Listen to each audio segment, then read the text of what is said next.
पालन और सहार करता हुआ उन क्रियाओं के अनुसार ब्रह्मा विष्णु रुद्र धारण करता हूँ। उस अद्वितीय केवल मुझ पर ब्रह्म परमात्मा ही अज्ञानी पुरुष ब्रह्मा ईश्वर तथा अन्य समस्त जीवों को भिन्न रूप से देखता है। जैसे मनुष्य अपने सिर और हाथ आदि अंगों में ये मुझसे भिन्न है, ऐसी परकीय बुद्धि कभी नहीं करता। उसी तरह मेरा भक्त प्राणी मात्र में मुझसे भिन्नता नहीं देखता। दक्ष में ब्रह्मा और विष्णु तीनों स्वरूपतः एक ही तथा हम ही संपूर्ण जीव रूप है, ऐसा समझकर जो हम तीनों देवताओं में भेद नहीं देखता वही शांति प्राप्त करता है।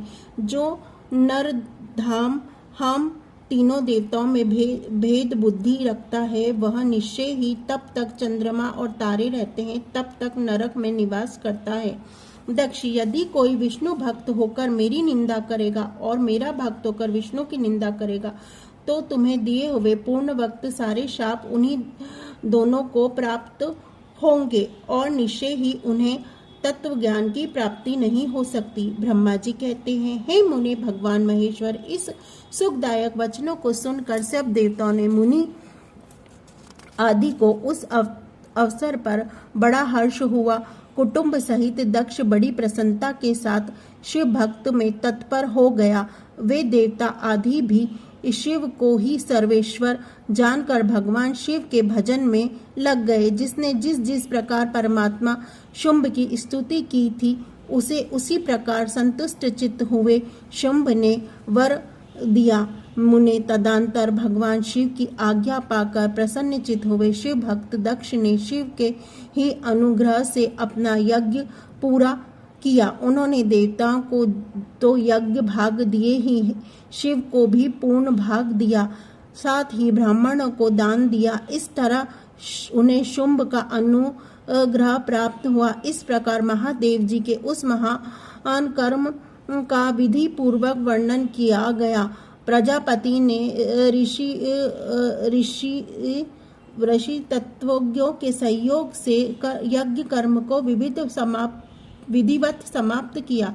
मुनीश्वर इस प्रकार पराब्रह्म स्वरूप शंकर के प्रसाद से वह दक्ष का यज्ञ पूरा हुआ। तदंतर सब देवताओं और ऋषि संतुष्ट हो भगवान शिव के दक्ष का वर्णन करते हुए अपने स्थान से चले गए। दूसरे लोग भी उस समय सुखपूर्वक विदा हो गए और विष्णु और मैं और श्री विष्णु भी अत्यंत प्रसन्न हो भगवान शिव के सर्वमंगलदायक सुयश का निरंतर गान करते हुए अपने अपने स्थान को सानंद चले आए।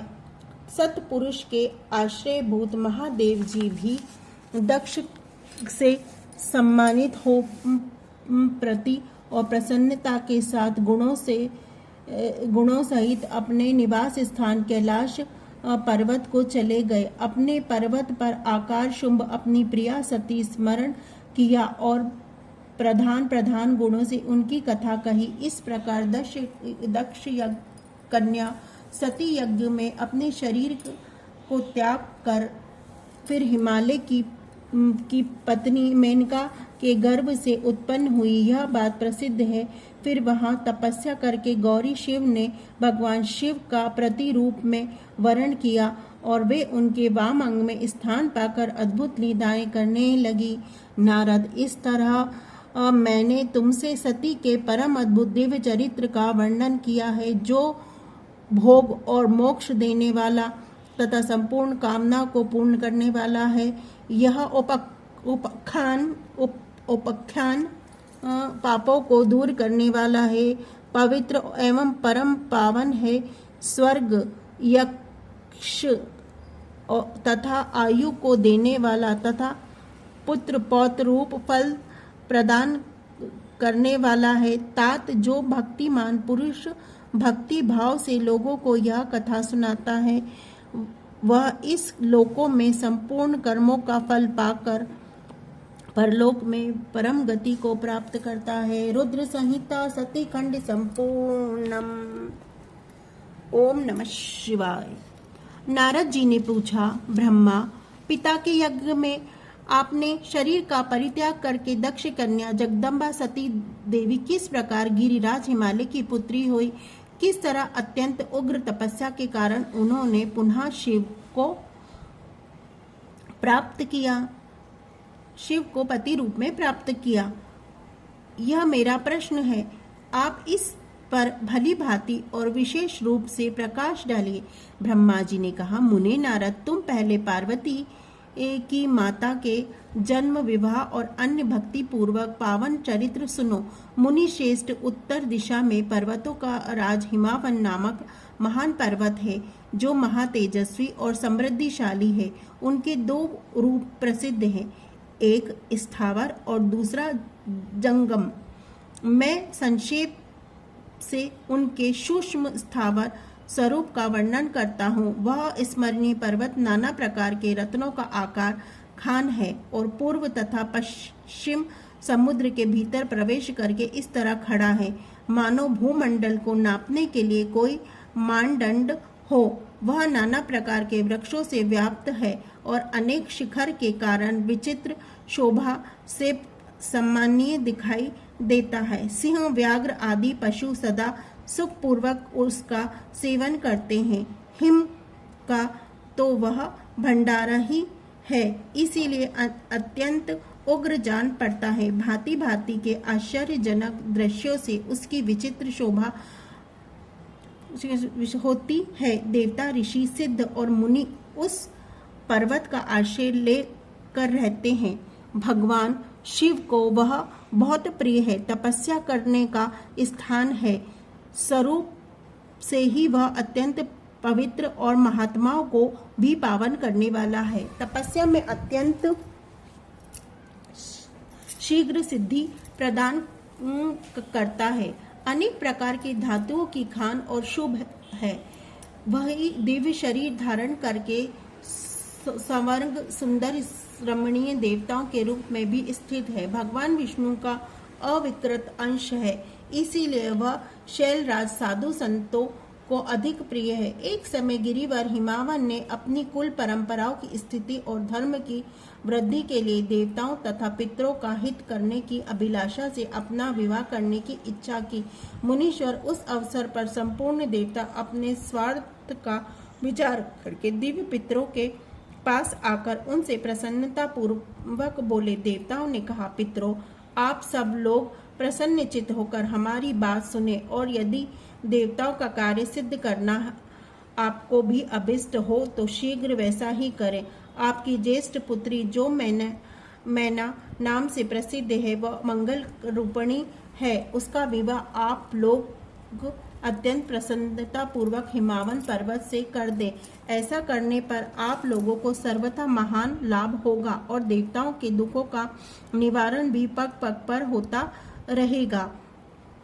देवताओं की यह बात सुनकर पितरों ने परस्पर विचार करके स्वीकृति दे दी और अपनी पुत्री मेनका को विधि पूर्वक हिमालय के हाथ में दे दिया।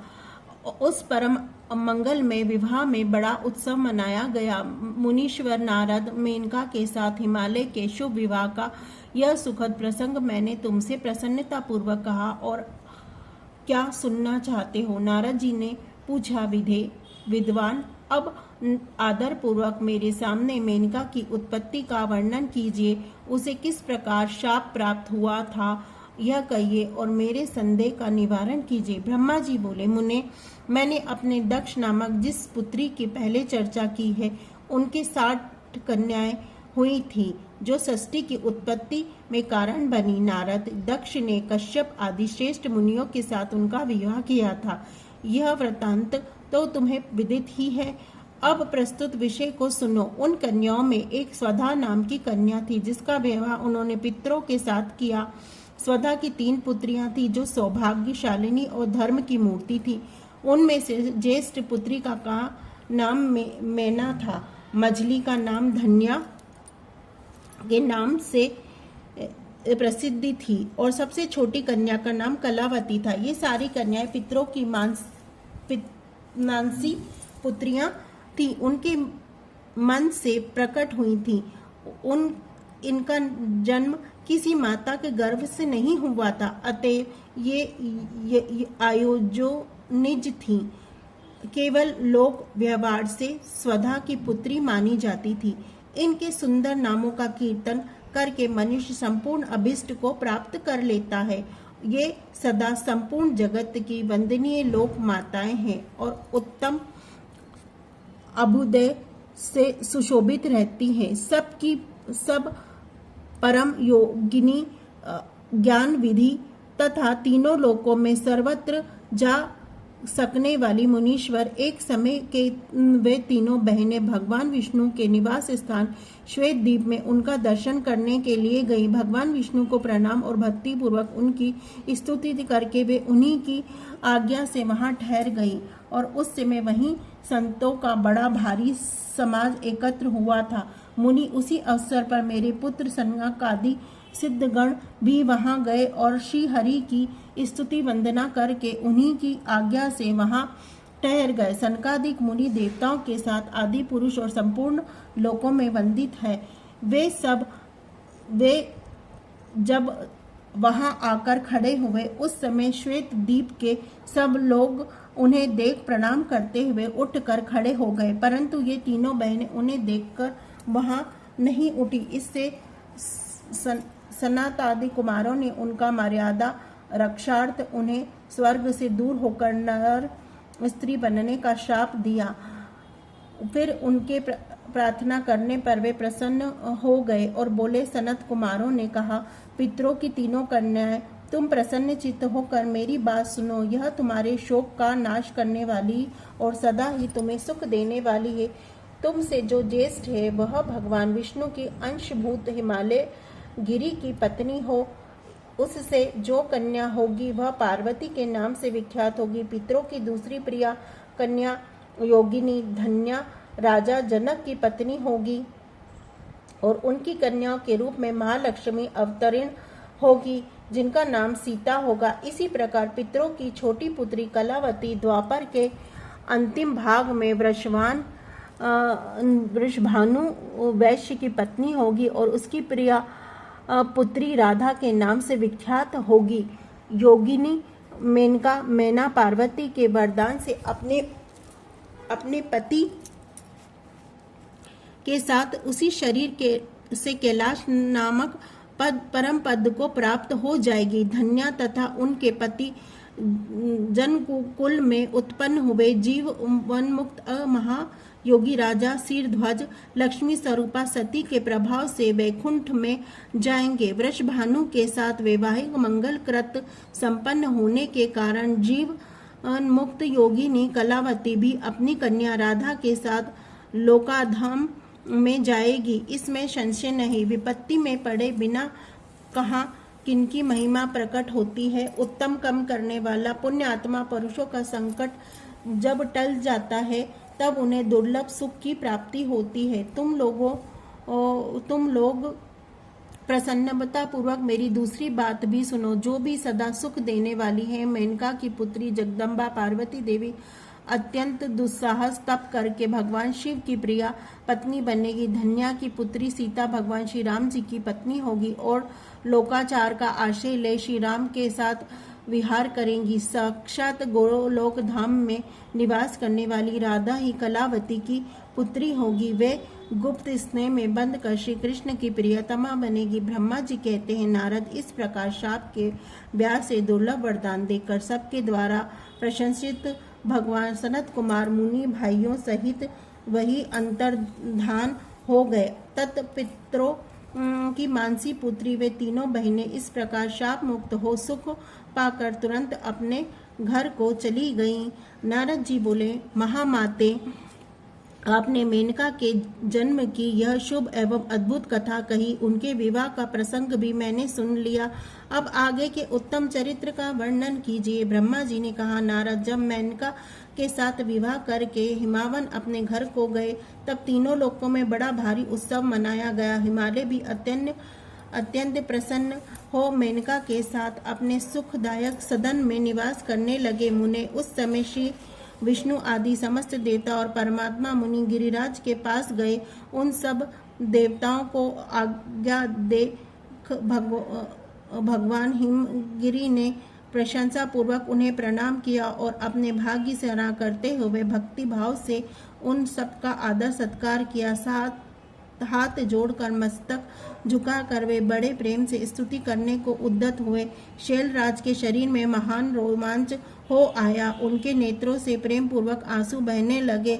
मुने हिमशैल ने प्रसन्नता से अत्यंत प्रेम पूर्वक प्रणाम किया और विनीति भाव से खड़े हो श्री विष्णु आदि देवताओं से कहा। हिमाचल बोले, आज मेरा जन्म सफल हो गया, मेरी बड़ी भारी तपस्या सफल हुई, आज मेरा यज्ञ सफल हुआ और आज्ञा मेरी सारी क्रियाएं सफल हो गई। आज मैं धन्य हुआ, मेरी सारी भूमि धन्य हुई, मेरा कुल धन्य हुआ, मेरी स्त्री तथा मेरा सब कुछ धन्य हो गया। इसमें संशय नहीं है, क्योंकि आप सब महान देवता एक साथ मिलकर एक ही समय यहाँ पधारे हैं। मुझे अपना सेवक समझकर प्रसन्नता पूर्वक उचित कार्य के लिए आज्ञा दे। हिमगिरी का यह वचन सुनकर वे सब देवता बड़े प्रसन्न हुए और अपने कार्य की सिद्धि मनाते हुए देवताओं ने कहा, महाप्रज्ञा हिमाचल, हमारा हित कर वचन सुनो। हम सब लोग जिस काम के लिए यहाँ आए हैं उसे प्रसन्नता पूर्वक बता रहे हैं। गिरिराज पहले जो जगदम्बा उमा दक्ष कन्या सती के रूप में प्रकट हुई थी और रुद्र पत्नी होकर सुदीर्घ काल तक इस भूतल पर क्रीड़ा करती रही, वे ही अंबिका सती अपने पति से अनादर पाकर अपनी प्रतिज्ञा का स्मरण करके यज्ञ में शरीर त्याग अपने परम धाम को पधार गई। हिमगिरी वह कथा लोक में विख्यात है और तुम्हें भी विदित है। यदि वे सती पुनः तुम्हारे घर में प्रकट हो जाए तो देवताओं का महान लाभ हो सकता है। ब्रह्मा जी कहते हैं, श्री विष्णु आदि देवताओं की यह बात सुनकर गिरिराज हिमालय ने मन ही मन प्रसन्न हो आदर से झुक गए और बोले, प्रभु ऐसा हो तो बड़े सौभाग्य की बात है। तदंतर वे देवता उन्हें बड़े आदर से उमा को प्रसन्न करने की विधि बताकर स्वयं सदाशिव पत्नी उमा की शरण में गए। एक सुंदर स्थान में स्थित हो समस्त देवताओं ने जगदम्बा स्मरण किया और बारंबार प्रणाम करके वे वहां श्रद्धा पूर्वक उनकी स्तुति करने लगे। देवता बोले, शिवलोक में निवास करने वाली देवी उमे, जगदम्बे, सदाशिव प्रिय दुर्गे, महेश्वरी, हम आपको नमस्कार, श्री दुर्गे हम आपको नमस्कार कहते हैं। आप पावन शांत स्वरूप श्री शक्ति है, परम पावन पुष्टि है, अव्यक्त प्रकृति और महात्व ये आपके ही रूप है। हम भक्ति पूर्वक आपको नमस्कार करते हैं। आप कल्याणमयी शिव है, आपके हाथ में भी कल्याणकारी हैं। आप शुद्ध, स्थूल, सूक्ष्म और सबका परम आश्रय हैं। अंतर्विद्या और सुविधा से अत्यंत प्रसन्न रहने वाली आप देवी को हम प्रणाम करते हैं। आप श्रद्धा हैं, आप धात्री हैं, आप ही श्री और आप ही सब में व्याप्त रहने वाली देवी हैं। आप सूर्य की किरणें हैं और आप ही अपने प्रपंचों को प्रकाशित करने वाली हैं। ब्रह्मांड रूप में शरीर में और जगत के जीवों में रह कर जो ब्रह्मा से लेकर तर्ण पर्यंत संपूर्ण जगत की सृष्टि करती हैं, उन आदि देवी को हम नमस्कार करते हैं। आप ही वेद माता गायत्री हैं, आप ही सावित्री और सरस्वती हैं, आप ही संपूर्ण जगत के लिए वार्ता नामक व्रती और आप ही धर्म स्वरूपा वेद त्रयी हैं। आप ही संपूर्ण भूतों में निद्रा बनकर रहती हैं, आप ही शुदा और तृप्ति भी आप ही हैं। आप ही तृष्णा, कांति, छवि, तुष्टि और सदा संपूर्ण आनंददायक देने वाली है। आप ही पुण्य कर्ताओं के यहाँ लक्ष्मी बनकर रहती हैं और आप ही पापियों के घर सदा ज्येष्ठा के रूप में वास करती हैं। आप ही संपूर्ण जगत की शांति है। आप ही धारण करने वाली धात्री और प्राणों का पोषण करने वाली शक्ति है। आप ही पंचोभूतों को सरद तत्वों को प्रकट करने वाली सत्य रूपा है। आप ही नीति यज्ञों की नीति तथा व्यवसाय रूपिणी है। आप ही सामवेद की गति है, सामवेद की गति है। आप ही ग्रंथि है, आप ही मंत्रों की आहुति है। ऋग्वेद की मात्रा तथा अर्थवेद की परम गति भी आप ही हैं, जो प्राणियों के नाक, कान, नेत्र, मुख, भुजा, वक्ष, स्थल और हृदय धरती रूप से स्थित हो, सदा ही उनके लिए सुख का विस्तार करती हैं। जो निद्रा के रूप में संसार के लोगों को अत्यंत सुभाग प्रतीत होती है, वे देवी उमा जगत की स्थिति एवं पालन के लिए हम सब पर प्रसन्न हो। इस प्रकार जग जननी सती साध्वी महेश्वरी उमा की स्तुति करके अपने हृदय में विशुद्ध प्रेम के लिए वे सब देवता उनके दर्शन की इच्छा से वहां खड़े हो गए।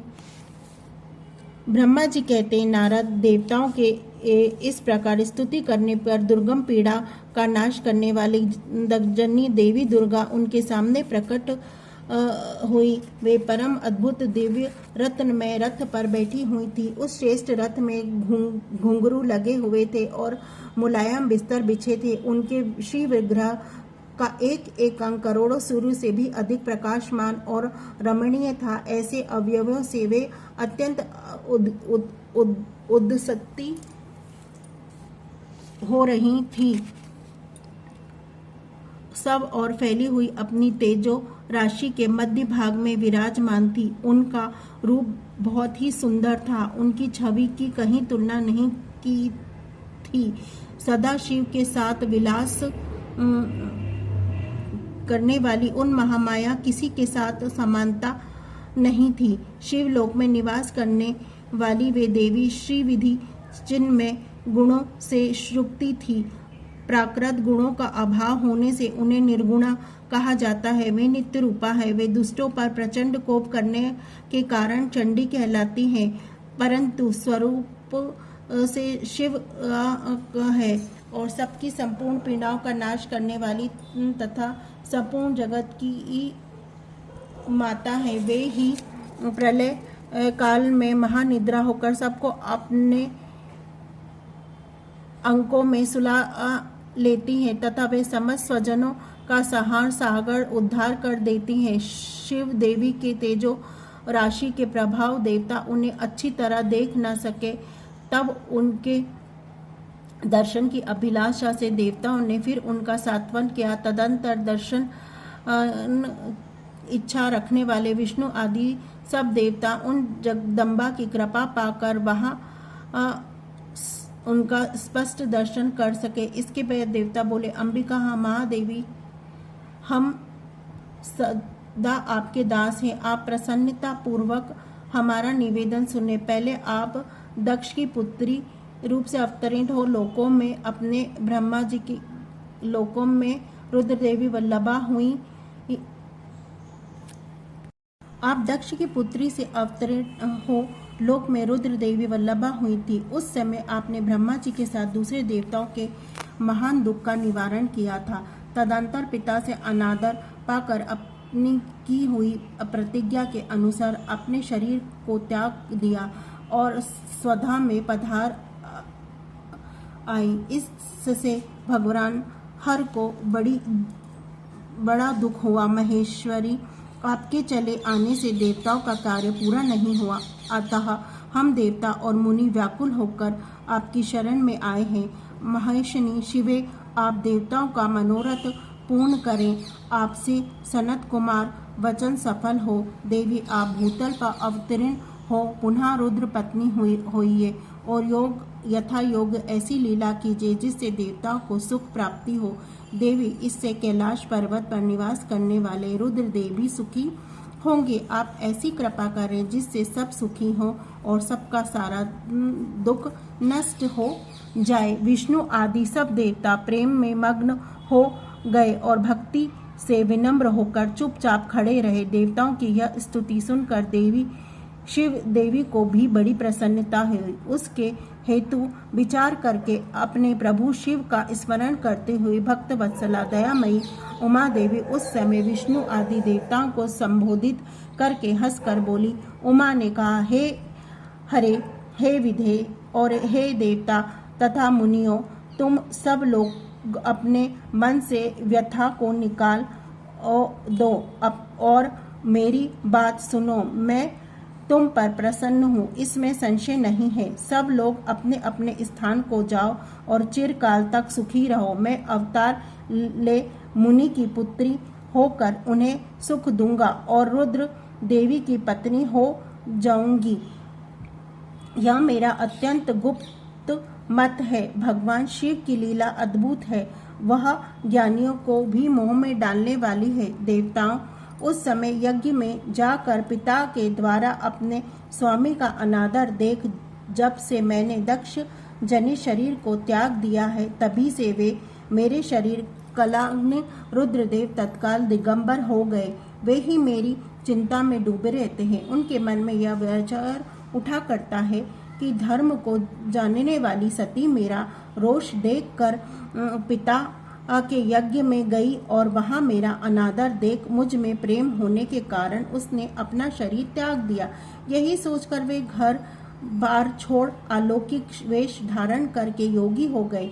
मेरी स्वरूप भूता सती के वियोग को हे महेश्वर सहन न कर सके। देवताओं और भगवान रुद्र की यह अत्यंत इच्छा है कि भूतल पर मैना और हिमाचल के घर में मेरा अवतार हो, क्योंकि वे पुनः मेरा पाणी ग्रहण करने की अधिक अभिलाषा रखते हैं। अतः मैं रुद्रदेव के संतोष के लिए अवतार लूंगी और लौकिक गति का आश्रय ले हिमालय पत्नी मेनका की पुत्री होंगी। ब्रह्मा जी कहते हैं, नारद ऐसा कहकर जगदम्बा शिव उस समय समस्त देवताओं को देखते देखते ही अदृश्य हो गई और तुरंत अपने लोक में चली गई। तदंतर हर्ष से भरे हुए विष्णु आदि समस्त देवता और मुनि उस दिशा को प्रणाम करके अपने धाम को चले गए। बोलो हर हर महादेव।